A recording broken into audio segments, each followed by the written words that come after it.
بسم اللہ الرحمن الرحیم۔ ویورز، ہمارا آج کا موضوع ہے خواب۔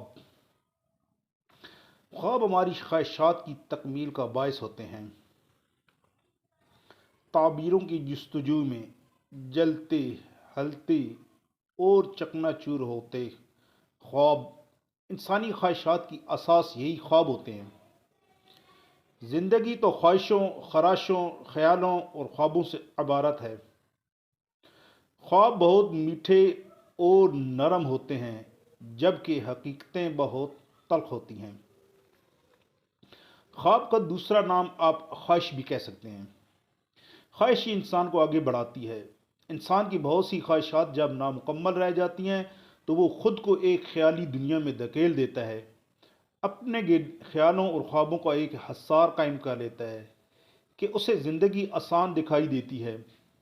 بھول جانے والے خواب بے وفا دوستوں کی طرح ہوتے ہیں جو بیچ راستے میں ہمارا ساتھ چھوڑ جاتے ہیں، مگر اکثر یاد رہ جانے والے خواب بھی آنکھوں میں چبھتے رہتے ہیں۔ خواب جب تک آنکھوں میں رہیں محض خواب ہوتے ہیں، مگر جب روح میں اتری ہوئی حقیقتوں سے ہم آہنگ ہو جائے تو پھر خواب نہیں رہتے، بلکہ ریزہ ریزہ سچائیوں میں بدل جاتے ہیں۔ اکثر خواب تعبیر کے انتظار میں سانس لیتے رہتے ہیں، گو چند کے راستوں میں سانس پھول جاتی ہے، مگر خواب مرتے نہیں۔ خواب زندگی کا بنیادی محرک ہوتے ہیں۔ خواب تو زندہ رہنے کا سہارا ہیں، زندگی کی ایک کرن، وہ کرن جو انسان کے وجود کو منور کرتی ہے اور اس کے اندر، اس کے دل میں پھیلے گٹا ٹوپ اندھیرے کو مانند کرتی رہتی ہے، یعنی کم کرتی رہتی ہے۔ ہر انسان کو خواب دیکھنے چاہیے، کیونکہ اگر خواب ختم ہو جائیں تو انسان سونا چھوڑ دے گا، خواہشیں چھوڑ دے گا۔